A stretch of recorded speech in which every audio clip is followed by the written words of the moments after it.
Hey, me Matt here. So, watched Battle of the Belts, AEW, and it was a pretty good show. Fucking awesome. I mean, you look at the merge of Ring of Honor and All Elite Wrestling, and it was actually cool to see Ring of Honor in that light. And I know that Tony Khan bought the company. I'm not quite sure exactly when or if Ring of Honor is going to have its own show again, but this was a good show in general, Battle of the Belts. So, she started off the night with the TNT title, Scorpio Sky versus Sammy Guevara. You have, of course, Dan Lambert and Ethan Page in Scorpio Sky's corner. Still pissed off that you had Dan Lambert with the other TNT title, but you got Sammy Guevara with Ty Conti in his corner. And this was a pretty good match, too. I mean, they went all over the place. And it was obvious that Sammy is still one of the best wrestlers in AEW. And yeah, basically, you have a very good back and forth, very good high flying spots. And yeah, Sammy hits the GTH and new TNT champion. And he only kept one belt. You know, one of the things that I heard, and I'm not sure when this is going to happen or, you know, if this is going to happen anytime soon, but Sammy and Ty becoming a heel team or whatever.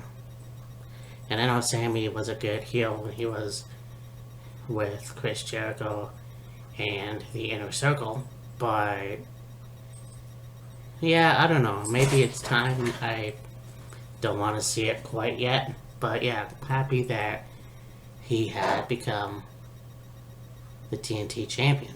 So I got the Ring of Honor World Champion. You got the Octopus Jonathan Gresham versus Dalton Castle. Not sure where Dalton has been. One thing I know my brother said when we were watching this together was it looks like the boys have really worked out and look stacked. Which I guess I agree. It was the same people. I know last time I saw Dalton Castle, he turned face again.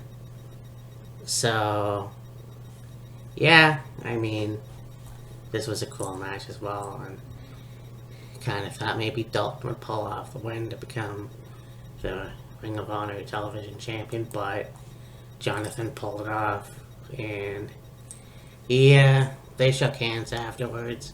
Code of Honor, obviously. It was also very cool to see Bobby Cruz announce the match. You got Todd St. Clair, who left in the match.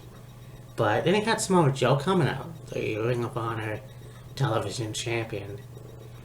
After you had Sanjay Dutt and Jay Lethal attack. And so, we'll see where that goes. You also had Satnam Singh, and I hadn't seen him on TV, per se, but he's one massive motherfucker. So, I'm not sure what's going to happen. Yeah, you know, Joe came out with a lead pipe. It's even the odds, but yeah, basically, Samoa Joe and Jonathan Gresham stood tall with their titles, respectively, so not quite sure where that's going to go. I think that Joe and Satin might have a match in the future, but who knows? I know on Dynamite you're going to have The Butcher versus Wardlow, so that should be a house fight for sure. Here's the main event, the AEW Women's title. You got the Native Beast Nyla Rose taking on the champion of Thunder Rosa. This was a pretty good match too, and I mean, yeah, it was pretty cool. And you know, these two women beat the shit out of each other, obviously. Nyla being the more power, and of course the luchador of Thunder Rosa, but she ended up hitting Hurricanrana for the win and is still your champion. So, I mean, you didn't necessarily have too many matches, and really, besides Sammy, you know, he was the only one that basically won the title. So, we'll see if the heel turn happens sooner than later, but I'm not quite sure. But this was a good show. Obviously, I talked about Dynamite that's coming up, so yeah, Saturday was pretty awesome. Talk to you later. Bye. So you know that them cutting WCW was a long time coming.